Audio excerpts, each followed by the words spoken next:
This is a first-time guest who has over-processed blonde, but she wants to still be super blonde. But she also doesn't want to be in the maintenance mode of doing a platinum bleach route every 5 to 8 weeks. So today we are transitioning her from platinum bleach out to platinum foiling work.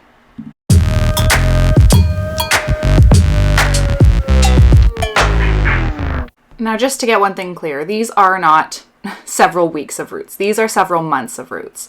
And so what we're going to start off today with is our sectioning. We are doing 2 back sections, a mohawk that is off center to match with her parting, which goes right down the middle of the mohawk sectioning, and then 2 front zones. And we are going to start with the back as we usually do. Now here's our challenge. Her hair has grown at different rates all over the place. You can see some hairs have grown up really high, some have grown very slowly, and so our main goal today is to get her platinum without breakage. Now my client knows to expect some breakage because some of those hairs that have grown super slowly haven't caught up with the baseline that I'm foiling down to today. So she knows to expect some of that. And I think that it's only fair to have a realistic expectation that, you have 1 or 2% of your hairs not go all the way down to where the line is that you're bleaching down to. You can expect to lose those hairs because they're not likely to hold on from this stronger bleaching process.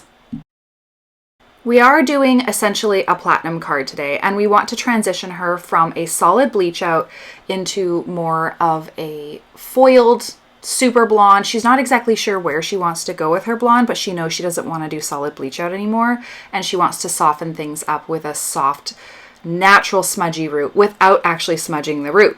So I'm just going to kind of talk about my process here while you guys watch how I'm applying my lightener to each foil.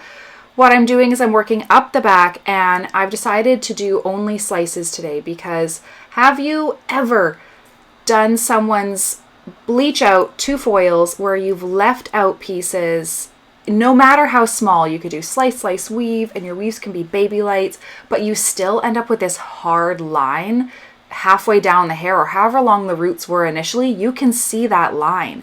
So what I'm doing today is I am diffusing that line. I am doing slices throughout her whole head. I'm not leaving out a single piece of hair, but what I am doing is I'm trying to stagger how far my slices go up. So some of them go up pretty far, some of them go up halfway, and I'm just trying to diffuse this root line so that next time I do her foils in another 4 to 6 months, we can just do regular foiling because that's going to cause her blonde to look more staggered and softer. So this is a way that you can do it. You can also do slices and weaves, and you can do low lights. But what we decided against with the low lights today is because low lights oftentimes kind of fade out, kind of orangey, or they fade out fast, and they don't often look as good. And because of the nature of applying a color to a strand, if you're not going to saturate all the way down the strand, you're still going to get little lines no matter what. So this is what we came up with. We were doing slice, and with each slice I'm trying to vary where the highlight or the bleach comes up to, and I'm trying to stagger that as much as possible to get a natural blend for the next appointment. So yes, today it will look like she basically has a bleach root. It will look like that, but that was the goal for the end of today because we are doing a slow transition throughout the next little while because she's not quite ready to let go of being blonde. She still wants to be super blonde, but she wants that soft rooty look. My formula for this today is Blonde Me and 7 volume. And I'm actually using 7 volume throughout the entire head except for my last section of foils. And the reason why I'm doing that is because I want to see how fast her hair lifts. This is a first-time client. She has over-processed blonde. She is a hairdresser, so she knows the process, which is why I'm really happy to be doing this service on her because she knows what to expect. She knows how hair works.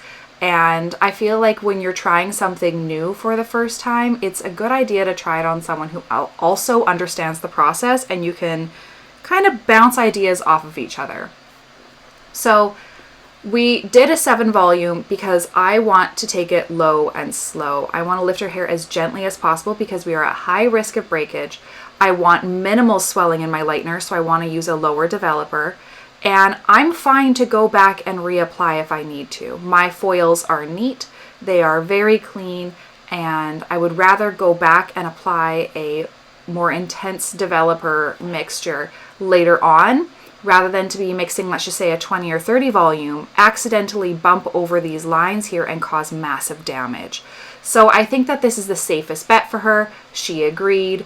And so we're going to be doing 7 volume. We are not upping our developers until the last section, and I'll tell you why when we get there. And that's so that I can rinse out each section one at a time as I need to, if need be. I've added this into my practice where I do the back side entirely, and then I like to check on the foils before I move on to the front, just in case the back is processing faster than normal. And of course, because she is a first-time client, I don't know how fast she processes. So this is the safest way to do it. How I'm foiling the front is I've made sure to section out the face framing area, and I've done those foils really, really close to the scalp. Stack them really fine and really neat so she has that blonde, almost money piece look. And then I'm taking things on a slight angle so that I have a very soft root diffusion all the way up until my next section. And just for a close-up for everybody, this is the kind of saturation that you want to get here. You don't want to overload the foil with too much lightener, otherwise you're going to get crazy swelling, and you want to just meet that blonde where it's at. You don't really want to overlap. Now that I've done the sides and the underneath, I'm going to move on to the top, and this is where my foiling changes the slightest bit. I am going to be more thoughtful about how I apply my foils on top because I want it to actually look like it has a foiling service done along her parting. Everywhere else, I'm just trying to stagger the foils as much as possible to give her as much of that rooty shadowiness that's going to appear later on when you see her afters. There's almost this like shadow underroot when the hair kind of starts to split and move. You can see this depth to the hair, which is what I really like from doing these underneath sections. And also with the underneath, I've stayed further away from the scalp. But on top, I'm trying to get her as long of a lifetime out of her foils as possible. So I am doing her foils. Everything is still done as a slice, but I am doing a slice that's further away and then a slice that's closer up to the scalp. So we're kind of doing like a mid and a high and a mid and a high and a mid and a high. And I'm trying to remember exactly what I did with my previous foils so that I continue on with that pattern. So it looks like she has foiling done to her hair rather than having a bleach root or a platinum card, because we are transitioning from that bleach root to platinum card to foiling, which I feel like is going to overall in the long run be the best option for this guest. I am maintaining my 7 volume right here, but once I get about halfway to 2/3, I guess, of the top part, I am switching over to where those clips are actually. Look at where those clips are. That's where I'm going to be switching up my formula, and I'm adding 20 volume into my mixture. And the reason why I'm doing that is because all this heat is going to kind of float up towards the top and cause these top foils to process faster. They're also being stacked in extremely thin and very much packed up on top of each other. So they are going to get really, really good insulation, which means they're going to process faster. The thinner your foils are, the more saturated your hair is going to be, and the faster it's going to process. So even though this process took me about 2.5 to 3 hours to foil, she didn't need to sit there very long with her foils in. So I did bump it up where those clips are to 20 volume so that those last bits could have that faster jump, and I could work with the heat of the head and split things up. And overall, it just worked fantastically. I can't wait to show you. This is what her head looks like totally foiled. And now we're going to go check some of her back foils and see if they're ready. Here is one of the pieces from the first area that we started. And we want to see inside the banana yellow, almost a bluey color with the bleach on. And it's not quite there. I think I need to reapply with some 20 volume mixture. And while I'm at it, I'm going to handle any of these areas. Do you see those little bits of dark at the very base there where I didn't quite fully saturate here?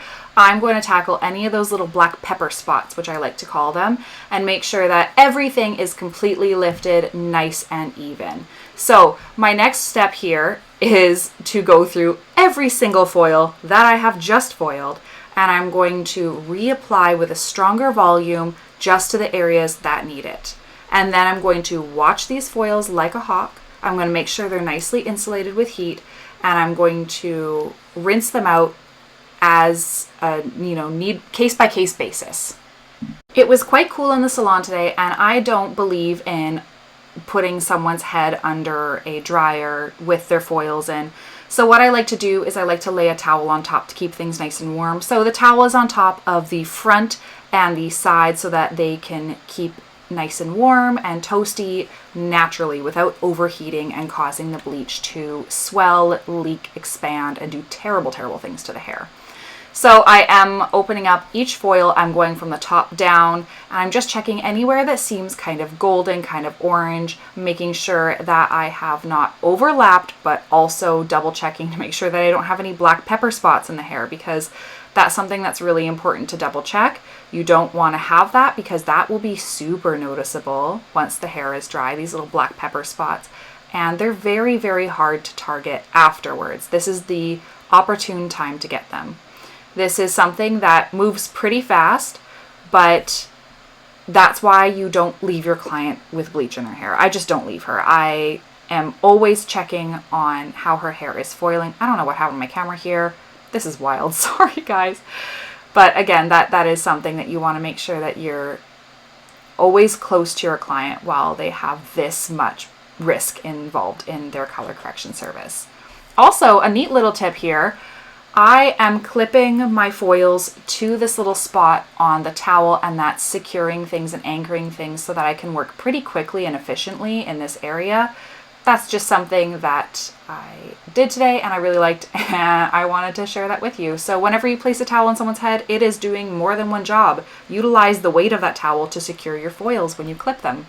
In some of these foils, you're probably noticing that I'm taking the brush and I'm kind of scraping down the old processed bleach into some of the previously lightened areas. And I am doing that on purpose because some of those areas are looking a little bit golden to me and they just need the teeniest push in the right direction. So I am scraping down the older, weaker bleach into some of those more golden areas, recovering it and placing it back up in the top with the group so that it can keep brightening up just little by little, very slowly, very gently. Now I've applied my lightener twice to every foil on the head, and by the time that was done, the back was ready to come out. So I did rinse and shampoo the hair. You always need to make sure you shampoo that out, because if you have any bleach residue and it touches those roots where you don't want it to touch them, you're gonna have big orange golden spots. Look at how beautiful this lift is, by the way. I'm obsessed. This top section here is where my last 7 volume foil is, and then here is where my first 20 volume foil is. And I folded it slightly differently so that I would know which one was which. Now here is what she looks like in the sink. Do you guys see what I mean when I say like I foiled it so that it would look like it had highlights instead of a platinum card all to the same level? This is what I love about fun creative foiling. I didn't get to film my toner process, so I'm just going to tell you what I did. I used 10 grams of 8-11, 40 grams of 9.5-4, and 10 grams of 9-57. I did this with a 6 volume, and I mixed a little tiny bit less of the developer than I did of the toner. Then I glazed over it again, this is not the footage of that by the way, with the Blonde Me Tea Ice Ice with 7 volume, to get any of those slightly extra warmer areas. This is all before the toner. Don't come at me. I forgot to film the toning process. This was just her raw lift. And then we did a big chop. She was ready to go for a bob because her hair had been so damaged before. She's ready to go for a bob, a new look, and to grow it back in a healthier way. This is what she had beforehand, just as a little reminder for all of you guys, because it has been 14 minutes. And this is what she ended up with.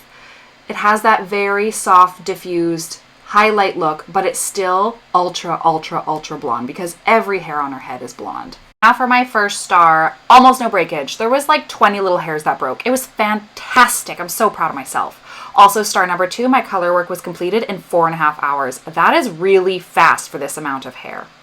My wish today was I wish I could have talked her into a root smudge. I would have loved to apply a 7-1 and an 8-0 onto her roots just to give it that tiny little bit of an extra bit of blend. I would have loved that, but she wasn't quite ready for that yet. I did give her the option though to come back for that. Obviously, I'll do that for free for her if she wants to, because she did pay a lot for her color correction today.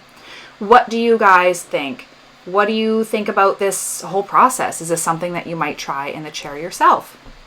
I'm really happy with these results, and I'll definitely be doing this on more clients because it gets us exactly where we want to be. Still ultra blonde, but at a comfortable transition point, getting ready for foiling in the future. Thank you guys so much for joining me today. I hope you have a lovely evening and a lovely weekend. Remember to like and subscribe. It really supports the channel, and we're so close to 50,000. So if you guys want to help us out, go watch some of my other videos, and remember to like, subscribe, and comment on any one of them. Have a great day.